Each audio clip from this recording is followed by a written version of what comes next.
Olá a todos, nesse vídeo irei mostrar como o sistema religioso é usado pela maçonaria no governo. Já peço que se inscreva no canal. Se gostou do vídeo deixe seu like. Vamos lá.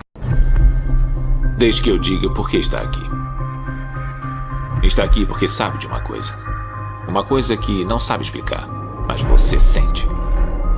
Você sentiu a vida inteira que há alguma coisa errada com o mundo. Você não sabe o que é, mas está ali, como uma farpa em sua mente. A maçonaria não é anticatólica ou anticristã, pelo contrário usa o sistema religioso para manipular momentos políticos. Olavo de Carvalho explica como a maçonaria é aplicada de forma diferente em cada país. E a maçonaria, bom, eu não sei o que se passa bem dentro da maçonaria, tá certo?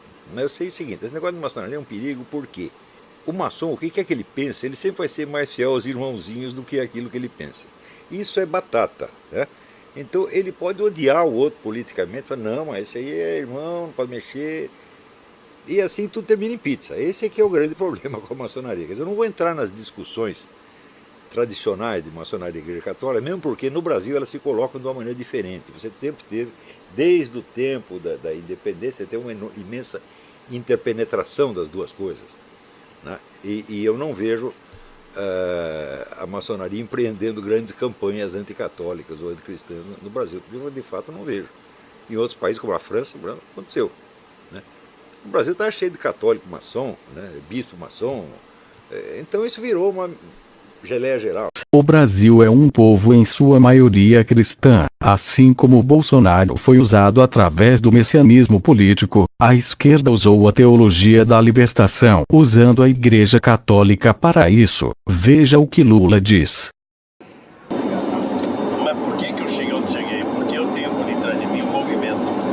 Eu tenho por detrás de mim uma grande parte dos estudantes do PT, a CUT, a base da Igreja Católica, a base da Igreja Católica, a base da Igreja Católica, a base da Igreja Católica. A Igreja de Cristo não é lugar de comércio, apoio para políticos em época eleitoral, e entre outras coisas que vemos nos dias de hoje. Além de pregar em riquezas materiais, onde somente eles enriquecem, também fazem apoio político. Eu queria, em primeiro lugar, agradecê-los, né? Pelo apoio, por ter dado ouvido ao seu pastor aqui e por ter votado em Bolsonaro. Veja a explicação do professor Acácio sobre messianismo. Grande parte da sua estrutura fundamentada no chamado messianismo religioso. Então, uma coisa é o messianismo religioso, outra coisa é o messianismo político. Esse curso que eu dei durou mais de um ano e, evidentemente, essa é uma temática extremamente complexa e, em um conselheiro Acácio, claro que eu não posso falar sobre isso. O que eu quero dizer aqui é o seguinte: eu venho fazendo inúmeros posts, programas de rádio, muito antes do governo do Jair Bolsonaro. Isso na época do Lula, na época da Dilma, etc. Tal. O governo de Jair Bolsonaro é um governo de messianismo político. Ele é um governo messiânico. Esse governo foi fabricado por uma junta militar maçônica.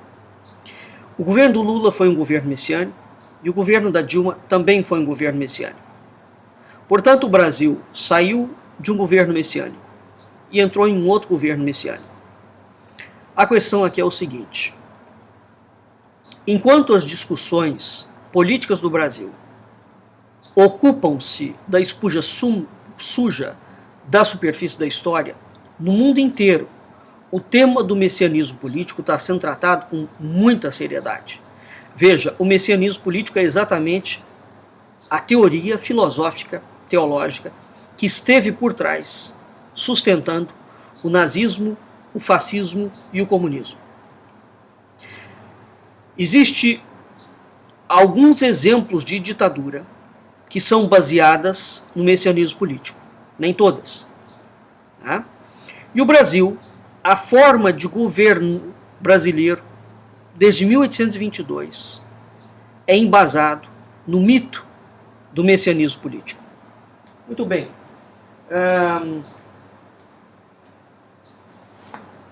Essa obra aqui, que nós lançamos, Manifesto ao Grão-Brasil, Império dos Impérios do Mundo, nesta obra que nós lançamos, eu conto A razão pela qual Dom Pedro I recebeu o título de defensor perpétuo da maçonaria. E aqui é que começa o problema do messianismo político no Brasil. Tá? Então o messianismo político ele não foi trazido pelo PT. O messianismo político brasileiro começa no Império, com Dom Pedro I, e quem instaurou este modelo foi Dom Pedro I e José Bonifácio. O mesmo sistema religioso que influenciou mais de 20 anos de governo de esquerda, é o mesmo que apoiou a candidatura de Bolsonaro. Teologia da libertação e messianismo político são armas da maçonaria, assim como o capitalismo e o comunismo são armas dos senhores do mundo.